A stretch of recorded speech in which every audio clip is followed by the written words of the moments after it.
It was 1944, World War II. The Great Patriotic War was ongoing, and many of those living in the tiny autonomous Soviet Socialist Republic of Chechen and Ingush, nestled in the Caucasus mountain range, worried about their family members fighting the Nazis on the Eastern Front. Axis forces had already been driven out of the Republic, but there were still many Soviet soldiers in the region living in the homes of the locals. On the 23rd of February 1944, Red Army Day celebrations were planned, so when the soldiers were awake early and launching illumination flares into the still dark skies, many assumed this was part of a holiday. These beliefs were soon to be dispelled. Under the light of the flares starting at 5 a.m, Chechens and Ingush were woken by soldiers and ordered to public meeting places, many still believing this was in order to take part in festivities. It was only when they were ordered to take only 30 minutes to pack their belongings for a long journey that many realised something was amiss. Those living in more accessible lowland villages were forced into the back of American Studebaker trucks and driven to Grozny train station. Those living in more remote areas were forced at gunpoint to walk miles to pick up spots. Those too old, ill or infirm to make the walk were shot. In one village, Khaibek, more than 600 people were forced into a barn to be burnt alive. However, they did not surrender easily and broke down the locked doors, only to be met with machine gun fire. Among the dead was the grandmother, aunt and two cousins of Djokhar Dadaev, the man who would later lead Chechnya to war with Russia.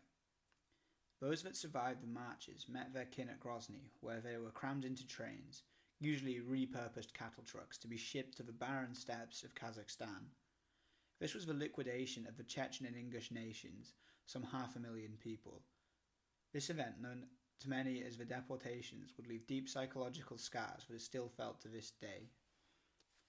What motivated this event? What convinced the Soviets of the necessity of using such resources on the tiny Chechen and Ingush nations while still fighting the Germans in Europe? How did these peoples survive such a horrifically well-orchestrated plot against them? In this episode we will be looking at these questions as we follow the Chechens through 2 world wars and the Bolshevik Revolution.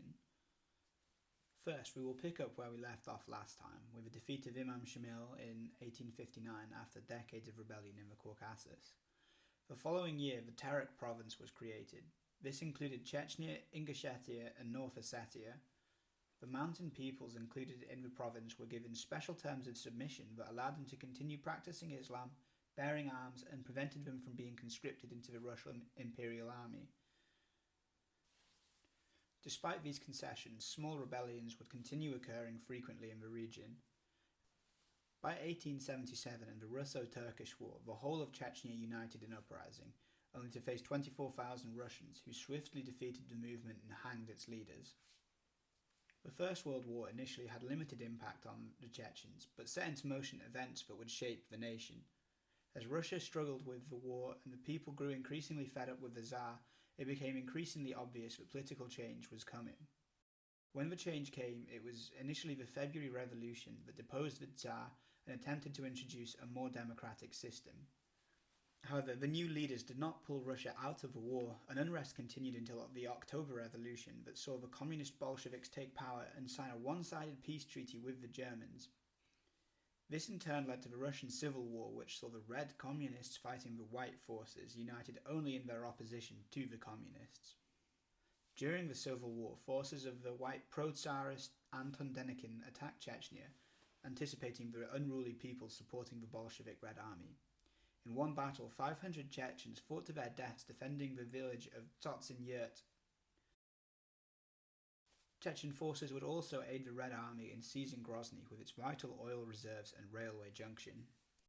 The Chechens' efforts in fighting the White Army did not prevent the Bolsheviks themselves from committing their own atrocities that eventually led to a new rebellion in the region. This was led by Imam Shamil's great-grandson, who demanded autonomy for the mountain peoples. This rebellion was quickly put down and a deal was reached whereby the Soviets would give amnesty to those who rebelled if they agreed to being an autonomous republic, but would still respect Soviet authority. The new Soviet state allowed the creation of a mountainous autonomous republic that stretched from Chechnya in the east to Karachay in the west.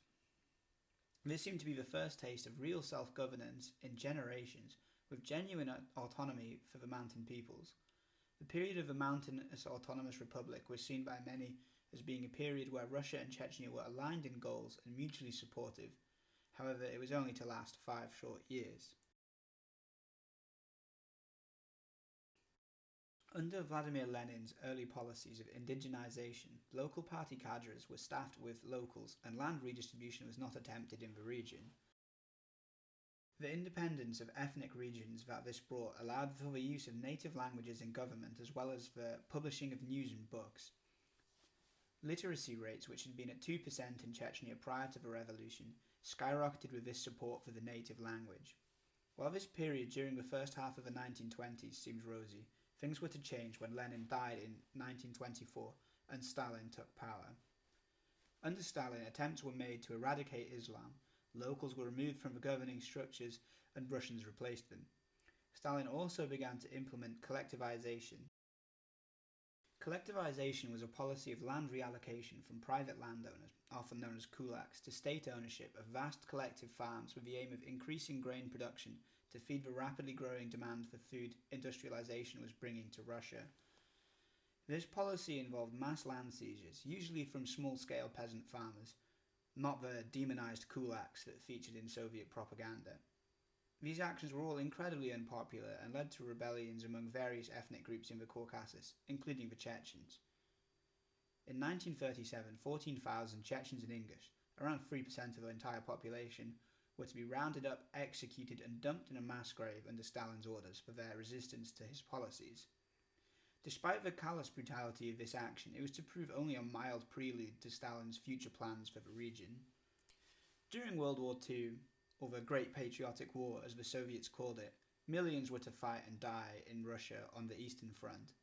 During this invasion, German forces moved southeast to the Caucasus in 1942, hoping to take the oil fields of Baku in Azerbaijan and oil refineries in Chechnya's capital, Grozny. This attack did not succeed in achieving either of its goals, and the German forces barely reached Chechnya, let alone crossing the mountains to reach Azerbaijan. However, a small group of Chechens had themselves been in rebellion against the Soviets since 1940 due to the harsh measures Stalin had taken in the region. When German planners heard about this rebellion, efforts were made to support the unruly Chechens in an attempt to undermine Soviet control in the region. In response to offers of German support, the rebellion's leaders supposedly declared, "If the liberation of the Caucasus meant the exchange of one colonizer for another, the Caucasus would only consider this a new stage in the National Liberation War." The rebellion was, again, quickly crushed in early 1943, as it was tiny with only a few hundred fighters and very limited popular support. Despite this, Stalin was to use these events to create a narrative that Chechens had collaborated en masse with the Nazis against the Soviet Union, despite the rebels' hostility towards the Germans. This was used to justify the genocide that followed. Yet, despite these apparent anti-Soviet actions, around 30,000 Chechens and Ingush had been fighting on the front for the Red Army, far more than had been involved in the rebellion. There were at least 132 Chechens and Ingush that received the Hero of the Soviet Union medal, and this was the highest award for heroic actions in the USSR, equivalent to the Victoria Cross. As well as this, several hundred Ingush and Chechens fought in the siege of Brest Fortress, a battle that was to become a symbol of Soviet resistance and bravery, where a small garrison delayed the Axis advance against the odds for days. However, the scale of the upcoming deportations meant that even these men, fighting and dying for the Soviet Union, would be pulled from the front lines to suffer the same fate as those living in the Caucasus. By the 22nd of February 1944, a war still raging to the west, there were around 17,000 NKVD secret police special operatives and around 83,000 ordinary Red Army soldiers in Chechnya and Ingushetia. They were not in place to repel Axis forces or to launch an attack across the mountains. As well as their usual guns and ammunition, this force came armed with 12,000 train carriages. On the 23rd of February, there was snow on the hills.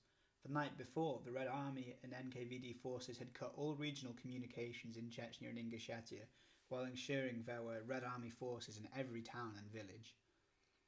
By 5 a.m, American Lend-Lease trucks had been pulled up to villages throughout Chechnya and Ingushetia, under the light flares of the Red Army, began rounding up the entire Chechen and Ingush population, 478,479 people, according to Beria, the infamous head of the Soviet secret police. Of this population, Chechens made up the majority, numbering around 380,000.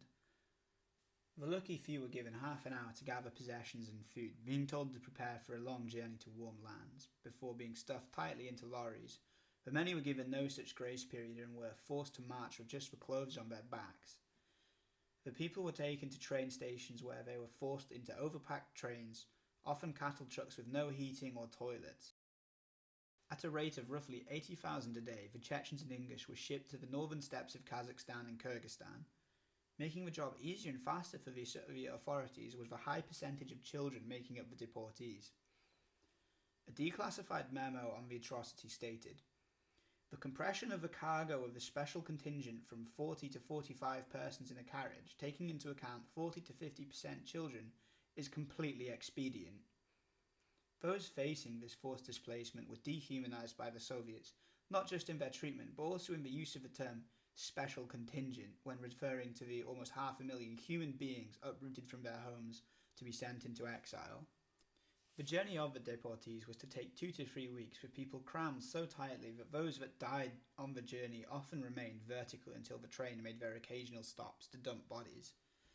And there were many bodies. The lack of time given to gather supplies before the deportation meant there was little food available, and few had warm clothes. This meant death by starvation and exposure was common. But it's likely the biggest killer was typhus and other diseases spread as a result of the trains having no toilets or other hygiene facilities, making it impossible to prevent the spread of illnesses. This dumping of bodies without the opportunity for burial or ceremony was particularly hard for many Chechens, as they had a long history of venerating the dead. Often even today, when Chechens drive past a graveyard, they will rise in their seats to pay respects. The disregard for the bodies of their relatives was too much of a humiliation for many, leading to Chechens stuffing the bodies under the floorboards or hiding them in the ceiling of train carriages so they could be buried later. While this may have brought a degree more peace of mind to many, it is likely keeping the bodies this way further exacerbated the spread of disease. While the journey was an atrocity in itself, and thousands died, the arrival in their new homes was not much better for the Chechens and Ingush. The horrific conditions of the journey meant many were already suffering from malnutrition and diseases remained rampant, while the deported tried to settle into their new homes. Families that were split up into different trains could often end up being dumped hundreds of miles apart, unable to see each other, not knowing if their relatives were alive or dead. The lands they were given were barren and often only inhabited by nomadic Kazakh sheep herders. The Kazakhs had been fed propaganda by the NKVD that the people being sent to their lands were all cannibalistic traitors of the Soviet Union. This meant there was no way to even work with the locals for many of the deportees, leaving them with the choice of stealing or watching their already malnourished families starve. The deportees made dugouts of sod to live in and lacked warm clothing, leading to numerous deaths from the freezing temperatures of the steppe. In the first month of these conditions, 70,000 died. Numerous other ethnic groups faced similar deportations by the Soviets during this period. There was an entire secret police department for the special deportees, as they were referred. The head of this department wrote in a memo, "The majority of the special deportees banished from the North Caucasus, former Kalmykia and Crimea, do not have shoes or warm clothing. The necessity is arising to provide especially needy deportees with the appropriate amount of cotton to sew winter clothes and to provide them with basic footwear. The absence of clothes and footwear in winter could have a fatal effect on the special contingent and their ability to work." This quote highlights the Soviets' brutal disregard for those deported, providing only the raw materials needed to produce the most basic of necessities, and only for those most at risk. The deportation is considered a genocide. By moving these populations in their entirety, spreading them out and leaving tens of thousands to die, the Soviet leaders likely intended these ethnic groups to lose their cohesion and cultural identity over time. The purpose of deporting rather than simply massacring the population seems to have been that the Soviet Union wished to use these populations as a class of serf labourers to undertake the worst jobs in the areas they were moved to. Chechens were forced to work building roads and railways across the desolate Kazakhstan steppes, while others were forced to work in dangerous mines. This type of labour, which Chechen farmers and peasants were not used to, along with the already mentioned horrific conditions, meant that by 1949, only 5 years after the deportation began, over 100,000 Chechens had died. This was over a quarter of the population deported. Despite these harrowing conditions, Chechens continued to resist Soviet authorities in a manner unseen by the numerous other nations that had been deported. Chechens would undertake sabotage on projects they were forced to work on and would assassinate particularly brutal Soviet officials. In the famous Gulag Archipelago by the author and Gulag survivor Alexander Solzhenitsyn, talks about the Chechens as the only nation that universally refused to go into psychological submission in the infamous Soviet forced labour camps. Key to maintaining the Chechen identity and resistance mindset were the Sufi brotherhoods. The massive psychological shock of the deportation and the deaths that followed led many to embrace this Chechen tradition and become more religious. The secretive nature of the brotherhood meetings meant they were largely undetected by Soviet authorities. The secretive meetings allowed the Chechens to practice their own language, which the Soviets had outlawed, while telling stories of their homeland. The Sufi practices also meant Chechens were less likely to intermarry with native groups, further helping maintain their cultural cohesion and identity in the face of Soviet wishes to eradicate it. By 1949, the decline of the Chechen population had ceased, and they were able to begin to re-establish themselves. They upgraded their dugouts to houses, and they managed to work enough to do more than just survive. The Chechen people began to grow, and by Stalin's death in 1953, 42% of the population was under 17. This baby boom meant that by 1956, when the Chechens were allowed to return, they were nearly back to their pre-deportation population. The mass return of Chechens began 12 years after their deportation with Stalin's death in 1953 and the rise of Khrushchev, a more liberal leader. Cogs began turning and the de-Stalinization of the Soviet Union began. Part of this program was the overturning of the deported people's status as traitors to the Soviet Union and allowing some of them to return home. Thousands of Chechens began returning to their previous homes in 1956, and yet more followed in 1957. While this homecoming was to be a huge source of joy for many Chechens, it came with its own trials and tribulations. During the exile, Soviet forces had attempted to wipe any traces of the Chechen and Ingush culture and history from the region. Once the Chechens had been shipped off like so much cattle, their homes were left empty and unused. Here the Soviets saw another opportunity and moved other neighbouring peoples and ethnic Russians into the vacant homes. Chechens often lived with their extended families in large compounds for generations, even burying their elders within them. These compounds were split up to accommodate the much smaller Russian families, and the grave markers were often destroyed by the new inhabitants. As well as this takeover of Chechen homes, efforts were made to erase traces left by the deported people. Soviet authorities undertook an insidious campaign to wipe out all traces of Chechen history and culture. Ancient mosques were desecrated, Chechen literature was burnt, road signs had the native language removed and replaced with Russian. In Grozny, a statue was made of Yermolov, who had long been a villain in the eyes of the Chechen people. Beneath the likeness of the 18th century general was one of his quotes on the region's natives, that translates to, "There is no people under the sun more vile and deceitful than this one." Despite the clear provocation of this statue left, the policy that most offended the exiles on their return was the destruction of their hallowed graveyards and the looting of gravestones to pave roads. The anger generated by this particular action can be seen in many of the accounts of those that survived the deportations and returned to their homes. As well as facing these attempts at cultural erasure, returning Chechens were faced with the problem of those that had moved into their homes often not wanting to leave. Savings were used by those that had them to buy back their houses, while others resorted to threats or violence to drive those that had taken up residency in family homes. However, for many, these options were ineffective or unpalatable, leading them to simply move on and build new dwellings for the second time in a generation. The Ingush faced similar problems to the Chechens in returning to their previous homes. However, one historically Ingush region created far greater issues. The Prigorodny region had been taken from Ingushetia and made a part of North Ossetia. Officially, Ingush were not supposed to return to this region as it was inhabited by the Ossetians, but many Ingush ignored the rules and did so anyway, creating tensions between the ethnic groups that would erupt in substantial violence come the early 90s. We have now explored the deportation process of the Chechen and Ingush people, from the two nations being rounded up, suffering years of unimaginable hardship, to an eventual, bittersweet return to the Caucasus. However, observing the process alone is not enough. We must return to the question of what really motivated this act of attempted genocide. In order to understand the true tragedy of Stalin's deportations, we need to look into what really motivated them. There are an array of theories over the real reasons Stalin punished entire nations while still at war with the Nazis in Europe. In the Chechen and Ingush case, we have looked at the official reasoning of mass collaboration with the Nazis. As well as the small rebellion, desertion was used to suggest Chechen and Ingush were not dedicated to the Soviet Union. While desertion did occur, this was likely as Chechen and Ingush were placed in Russian units and often did not speak the language themselves.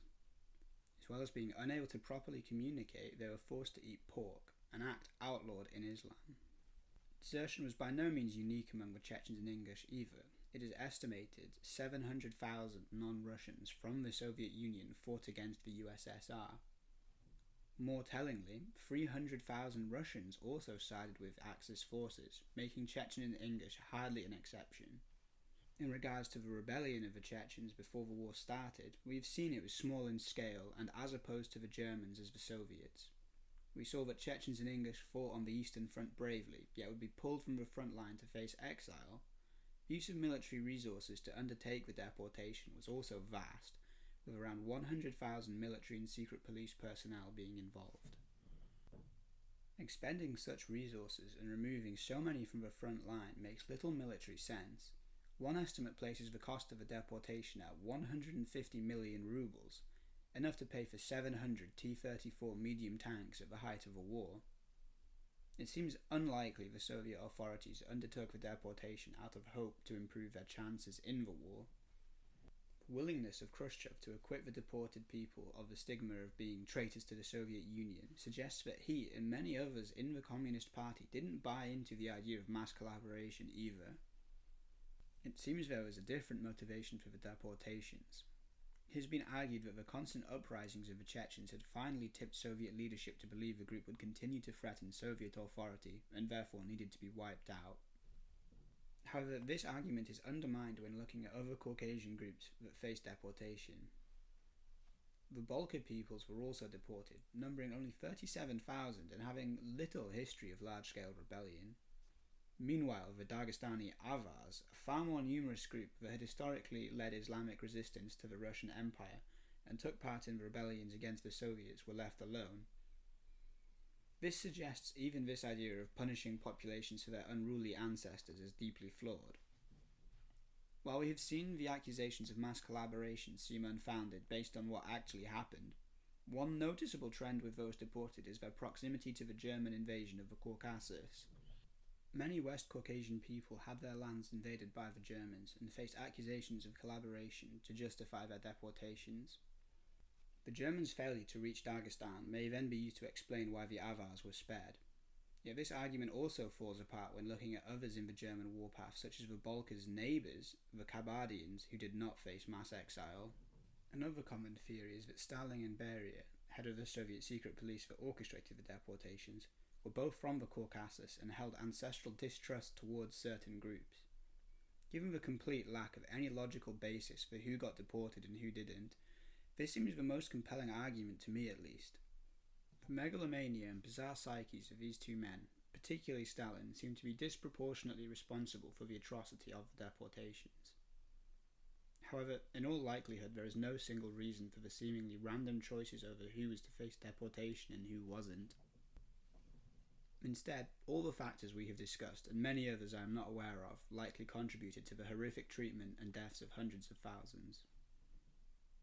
The impacts of these policies, seemingly based on the most tenuous of reasoning, have had far-reaching consequences that are still felt in the Caucasus today, and played a major role in developing the national identities of many peoples. not least for Chechens whose deportation would be key in shaping their separatism, which would lead to war in the 90s. Having covered Chechnya's tumultuous journey through war, exile and reconciliation, we will end the episode. The next episode will show Chechnya developing its independent streak and navigating through the chaos of a collapsing Soviet Union.